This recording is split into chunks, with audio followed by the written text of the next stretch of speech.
மேல்நிலை பள்ளிக்காக தன்னுடைய சார்பிலும் தன்னுடைய மகளின் சார்பிலும் கொடுத்திருக்காங்க அப்படின்றது எவ்வளவு பெரிய விஷயம். இது மட்டும் தான் நமக்கு தெரிஞ்சது. இதை விட ஸ்பெஷல் ஒண்ணு பண்ணிருக்காங்க. என்ன அப்படின்னா, எங்க அண்ணனுக்கு வேற யாருக்கு கிட்னி கொடுக்கல, பெரிய அண்ணனுக்கு 1998 கிட்னி கொடுத்தேன் சார். அவங்க எனக்கு துரோகம் பண்ணிட்டாங்க எங்க அண்ணவங்க. ஆனால் நான் துரோகம் பண்ணல. போய் வாழ்வா வலியே தீர்வா. 7th முடிச்சுட்டு 18 வயசுல கல்யாணம் பண்ணி கொடுத்தாங்க. 19 வயசுல கணவர் இறந்து, 21 வயசுல கணவர் இறந்துட்டாரு. 1.5 வயசுல பொண்ணு. நான் 35 வருஷமா கஷ்டப்பட்டு வாழ்ந்த வாழ்க்கைக்கும் இதுக்கும் அர்த்தம் இல்லாம என் பொண்ணு வந்து பண்ணிக்கிச்சு. 5 வண்ண பூவே நான் எதுக்காக வாழ்றேன்னு ஒவ்வொரு ஸ்கூல் வந்து கட்ட போறாங்க மேடம். இந்த அடுத்ததுல வந்து கட்டிடுவாங்க. கட்டினோட 12th வந்துடும்.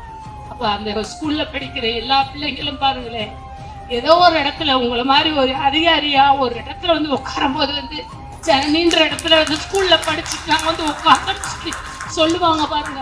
அதை நான் போனாலும் வந்து மேல இருந்து நான் பார்ப்பேன். எனக்கு போதும். எங்கே போனாலும் பொன்வானம் கண்ணோடு. தலைவி லீட் ஃபவுண்டேஷன் வழங்கும் தலைவி விருதுகள் 2026. மீடியா பார்ட்னர் ரெட் நூல். I request Mrs. Sumati from Thalavi team to honor Mrs. Purnamai, Canara Bank retired staff.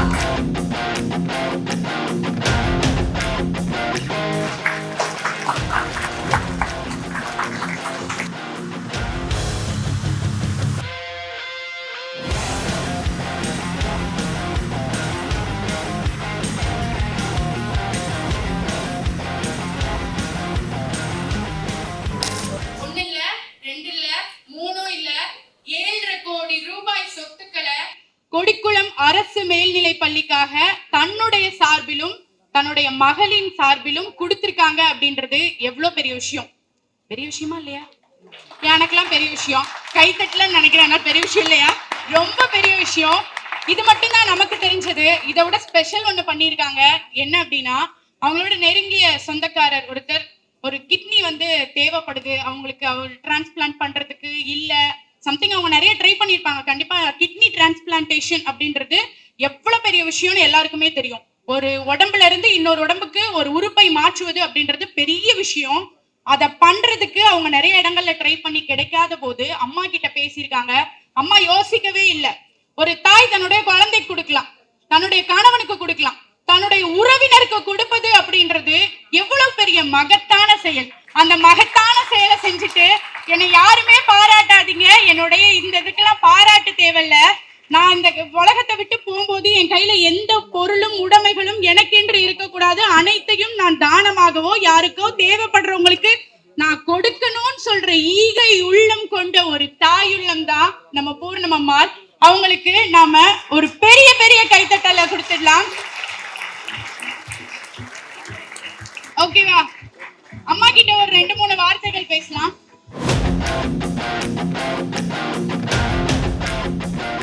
அனைவருக்கும் வணக்கம். சார் சொன்னாங்க தாய் வந்து தலைவி அப்படின்னு சொன்னாங்க. ஆனா இன்னைக்கு நான் என் பெத்தம்மாளுக்கு வந்து நான் தலைவியா இல்லை. மேடம் சொன்னாங்க, எல்லா நியூஸ்லயும் நான் எல்லா இடத்துலயும் சொல்லிட்டேன். மேடம் சொன்ன அத்தனை வாழ்க்கையில நடந்த அத்தனை கசப்புகளும் என்னுடைய வாழ்க்கையில் நடந்தது. இன்னைக்கு ஃபுல்லா நான் சொன்னாலும் வந்து எதுவுமே இதாகாது, சொல்ல முடியாது, அந்த அளவுக்கு இருக்குது.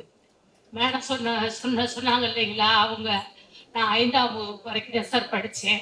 எங்கள் ஸ்கூலில் வந்து 5ஆம் வகுப்பு வரைக்கும் படித்தேன். அதுக்கப்புறம் 7th தான் முடித்தேன். 7th முடிச்சுட்டு 18 வயசுல கல்யாணம் பண்ணி கொடுத்தாங்க. 19 வயசுல கணவர் இறந்து, 21 வயசுல கணவர் இறந்துட்டாரு. 1.5 வயசுல பொண்ணு. 7ஆவது தான் படிச்சிருக்கிறேன். 8ஆவது படிச்சிருந்தா, SSLC படிச்சிருந்தா தான் அந்த காலத்தில் கிளர்க்கு வேலைக்கு போகக்கூடாது. எங்கள் கணவர் வந்து கனரா வங்கியில வேலை பார்த்தவர். ஆக்சிடென்ட்ல இறந்து போயிட்டாங்கன்னு சொன்ன உடனே வந்து நான் வேலைக்கு தான் போவேன், மறு கல்யாணம் பண்ண மாட்டேன் அப்படின்னு சொல்லிட்டு குழந்தைய வளர்த்து மேடம் சொன்ன மாதிரி அந்த வைராக்கியத்தோட அந்த இதோட தலை நிமிர்ந்து நின்று இதாக இருக்கணும் அப்படின்னு சொல்லிட்டு எழுந்திரிச்சு வந்து இது பண்ணேன். உலகம்னா என்னன்னு தெரியாது, பேங்க்னா என்னன்னு தெரியாது, ஆனாவுக்கு இன்னொன்னு சொல்லப்போனா ஆனாவுக்கு அடுத்தடுத்துனா என்னன்னு தெரியாது, ஏக்கு அப்புறம் பீண்டா கூட என்னன்னு தெரியாது. அந்த அளவுக்கு கிராமத்து படிப்பும் அந்த காலத்துல நான் சொல்றது. நான் பிறந்தது 71 பிறந்தது. எனக்கு இப்போ 55 வயசு ஆகுது. என் பொண்ணு வந்து 1.5 வயசுல இருந்து கஷ்டப்பட்டு வளர்த்து கடைசியில பேங்க்ல வந்து 2 வருஷம் டைம் கேட்டு SSLC முடிச்சேன் சார். கிளர்க்கா ஜாயின் பண்ணேன். கிளர்க்கா வேலை பார்த்து கிளர்க்கு அப்போ வந்து பேங்க்ல அவ்வளோ ஒரு என்ன சொல்றது, அப்போல்லாம் எல்லாமே மேனுவல் தான் இருந்தாலும் வந்து அந்த வேலையை வந்து ஆர்வத்தில் வந்து கற்றுக்கிறணும் அப்படின்னு சொல்லிட்டு சமுதாயத்துக்காக நம்ம வாங்குற சம்பளம் அப்போ எனக்கு வந்து 2500 முதல் சம்பளம் வந்து 2500. அந்த 2500 நம்மளுக்கு கவர்மெண்ட் கொடுக்குது அப்படின்னு சொல்லிட்டு 700 இன்ட்ரெஸ்ட் காசு வரும். 3 லட்ச ரூபாய்க்கு 700 வட்டி வரும். அந்த இதையும் இந்த 2500 வச்சு என் பொண்ணை வளர்த்து வந்தேன். அந்த மாதிரி மேடம் சொன்ன மாதிரி அதே நான் சேர்ந்தான். இது முதல்ல ஒரு எங்க அண்ணன் பையனுக்குன்னு சொல்லிட்டு எங்க அண்ணனுக்கு வேற யாருக்கு கிட்னி கொடுக்கல. எங்க அண்ணனுக்கு தான் 1998 கிட்னி கொடுத்தேன் சார். ஆகஸ்ட் மாதம் 98 வந்து கிட்னி கொடுத்தேன். எங்கள் அண்ணனுக்கு தான் கொடுத்தேன். பெரிய அண்ணன் பையனுக்கு கல்யாணம் என் பொண்ணை பண்ணி வச்சு 1.5 வருஷம் அங்கே இருந்தது. டைவர்ஸ் ஆயிடுச்சு. நல்லபடியாக வந்து வச்சுக்கிறல, அது பண்ணிக்கிறல. அவன் கிராமத்தில் இருந்தவே என் பொண்ணு சிட்டியில் இருந்ததுக்கு சரியாக வச்சுக்கிறல, அதனால் டைவர்ஸ் பண்ணிட்டாங்க. 2வது ஒரு இடத்துல வந்து 7 வருஷம் நான் கோயம்புத்தூர் ட்ரான்ஸ்ஃபர் ஆகிட்டு போயிட்டு 7 வருஷம் கழித்து 2வது கல்யாணம் பண்ணினேன்.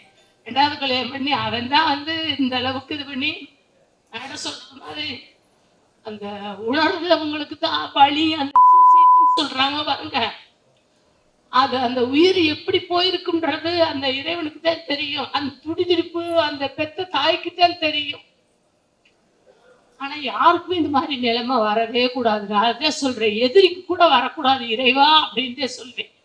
நான் 35 வருஷமா கஷ்டப்பட்டு வாழ்ந்த வாழ்க்கைக்கும் இதுக்கும் அர்த்தம் இல்லாம என் பொண்ணு வந்து சூசைட் பண்ணிக்கிடுச்சு. அதனால வந்து எனக்கு இனிமேல் நம்ம என் பொண்ணு வந்து எழுதி வச்சிருந்தது இந்த மாதிரி வந்து என்னுடைய சொத்து, எங்க அம்மாவுடைய சொத்து 300 பவை நகை, அது எல்லாமே வந்து அதாவது இல்லாதவங்களுக்காகத்தே போய் சேரணும். பார்வையற்றவர்கள், முதியோர்கள், மாற்றுத்திறனாளிகள் அவங்களுக்கு தான் போய் சேரணுன்றதை என் பொண்ணு எழுத்துல எழுதி வச்சிருந்தேன். அதனால சரி நம்ம வந்து கவர்மெண்ட் ஸ்கூலுக்கு நம்ம பண்ணுவோம்னு சொல்லிட்டு கவர்மெண்ட் ஸ்கூல் ஏன் நம்ம ஒரு இடத்த வந்து அப்பா அவங்க எனக்கு சொந்தமா சீதனம் கொடுத்துருந்தது தான். அதை வந்து எதுக்கு நம்ம போய் வேற எங்கேயும் கொடுத்து பணமாக்கி அதை ட்ரஸ்டியா வச்சோம் இது பண்ணோம்னா அவங்க கேட்பாங்க இவங்க கேட்பாங்க, எதுக்கு வேண்டாம் நம்ம கவர்மெண்ட்டுக்கு. அதாவது நாளைக்கு வந்து இளைய சமுதாயம் வந்து 7 கிலோமீட்டர்ல தான் தள்ளி போய் படிக்க போகணும். 8th அப்புறம் 8th வரைக்கும் நம்ம அந்த ஸ்கூல் அங்க இருக்குது. 8th அப்புறம் வந்து 12th வரைக்கும் அந்த கிராமத்துல உள்ள வாழ்க்கை தெரியும். அப்போ அவங்க தள்ளி போய் போகும்போது அவங்க சூழ்நிலைகள் வந்து படிச்சுட்டு வரும்போது அவங்களுக்கு எவ்வளவு இதுகள் வரும். நம்ம ஸ்கூல் நம்ம பிறந்த ஊருக்கே அவங்க எனக்கு துரோகம் பண்ணிட்டாங்க எங்க அண்ணன். ஆனாலும் நான் துரோகம் பண்ணல. நம்ம ஊர் பிள்ளைகளுக்கே நம்ம படிக்க சொல்லி ஸ்கூல் நடத்தட்டும் அப்படின்னு சொல்லிட்டு அந்த ஸ்கூலை வந்து நடத்திட்டு இது ஸ்கூல் கட்டணும்னு சொல்லிட்டு இப்ப பாத்தீங்கன்னா 10th வரைக்கும் வந்துருச்சு சார். 10th வரைக்கும் வந்துருச்சு. அது எனக்கு சந்தோஷம், ரொம்ப பெரிய சந்தோஷம். மேடம் சொன்ன மாதிரி ஒரு சில வார்த்தை பேசணும்னு சொன்னாங்க. நிறைய விஷயங்கள் இருக்குன்ட்டு நிறைய இடத்துல சொல்லியிருக்கேன், நிறைய மீடியாவில். மேடம் சொன்ன மாதிரி நான் வந்து இதனாலதான் நான் வந்து இந்த தலைவின்ற விருது வந்து வாங்கறதுக்கு 2 வருஷத்துக்கு முன்னாடி என்னை மதுரைக்கு தேடி வந்து பேங்க்ல வந்து சாரவங்க வந்து நேரடியா கூப்பிட வந்தாங்க. ஆனா அன்னைக்கு இறைவன் வந்து என்னை வர வைக்கல. 2 வருஷமா கூப்பிடுறாங்க, வர வைக்கல. இன்னைக்கு கீதா மேடத்தோட வந்து அவங்களுக்கு எனக்கு நடந்த ஒரே கொடுமையை நீ வந்து பாரு, எதுக்காக நீ வந்து நான் எதுக்காக வாழ்றேன்னு ஒவ்வொரு செகண்டும் நான் நினைச்சுக்கிட்டு இருக்கேன் சார். பொண்ணு இல்லாம நம்ம வந்து தூரத்துக்கு நம்ம வாழலாமா 1.5 வயசுல இருந்து நம்ம பொண்ணை இது பண்ணி இன்னைக்கு இவ்வளவு பெரிய பிள்ளையாக்கி 33 வயசுல பொண்ணை பரிதை வச்சு கொடுத்துட்டு நம்ம வாழலாமான்னு சொல்லும்போது ஒவ்வொரு இதோட ஒரு 15 தடவை போய் பார்த்துக்கோங்க. போயிடணும், நம்ம போய் சேர்ந்துடணும், நம்ம உயிரோட இருக்கக்கூடாது. ஆனா இப்ப பேங்க்ல இப்ப 1 வருஷத்துக்கு முன்னாடி VRS வாங்கிட்டேன். VRS வாங்கிட்டு கூட இப்ப எல்லாத்தையுமே வந்து நம்ம இருக்கும் போதே வந்து இந்த சமுதாயத்துக்காக வந்து நான் நல்லதை செஞ்சிடணும், நல்லதை பண்ணணும் அப்படின்றது. இப்ப ஸ்கூல் வந்து கட்ட போறாங்க மேடம். இந்த அடுத்ததுல வந்து கட்டிடுவாங்க. கட்டின உடனே 12th வந்துடும். அப்ப அந்த ஸ்கூல்ல படிக்கிற எல்லா பிள்ளைங்களும் பாருங்களேன், ஏதோ ஒரு இடத்துல உங்களை மாதிரி ஒரு அதிகாரியா ஒரு இடத்துல வந்து உட்காரும் போது வந்து நீன்ற இடத்துல வந்து ஸ்கூல்ல படிச்சுட்டு நாங்க வந்து உட்காந்து சொல்லுவாங்க பாருங்க, அந்த சந்தோஷம் எனக்கு போதும். அதை நான் போனாலும் வந்து மேல இருந்து நான் பார்ப்பேன், எனக்கு போதும் அப்படின்ற அந்த ஒரு நோக்கத்தோட நான் வந்து இது பண்றது. அதே மாதிரி இப்ப கணவர் வீட்டு சைடும் ஒரு இது இருக்குது. அதையும் வந்து நான் நினைக்கிறேன், அரசு கல்லூரி ஆக்கணும் அப்படின்றது எனக்கு ஒரு பெரிய இதா இருக்குது, நினைவா இருக்குது. அதையும் எனக்கு வந்து இறைவன் வந்து நல்லபடியா பண்ணி வைக்கணும் அப்படின்றத நினைச்சு இது பண்ணிக்கிறேன். இந்த தலைவி விருதுகள் வந்து வாங்குறதுக்கு உண்மையிலே மேடம், இப்ப நான் என்ன சொல்றது, 2 வருஷமா சாருவங்க வந்து என்னை கூப்பிட்டுட்டு இருக்கிறாங்க. நான் வர முடியாம இருந்தது. இந்த வருஷம் வந்து உங்களை சந்திச்சு எனக்கு ஒரு ஏதோ ஆறுதல்.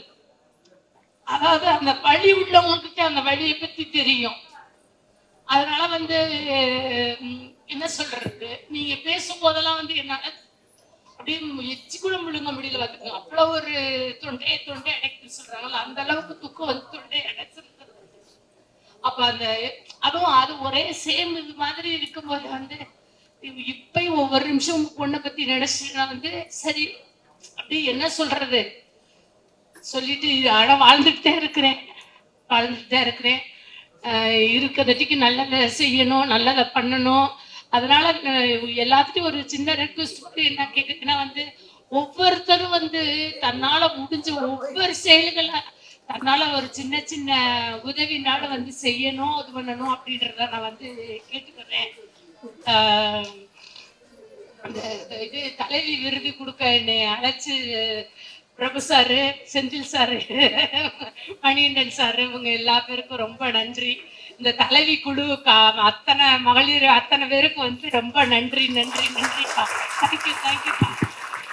டை எம்டின்னு சொன்னேன் இல்லையா, இவங்க தான் அதோட வாழும் உதாரணம். அதாவது இருக்கும்போதே, ஆனா அந்த உறுப்புகளையும் தானம் பண்ணிட்டு இருக்கும்போதே போறவங்கள நான் இது வரைக்கும் நான் பார்த்ததே கிடையாது.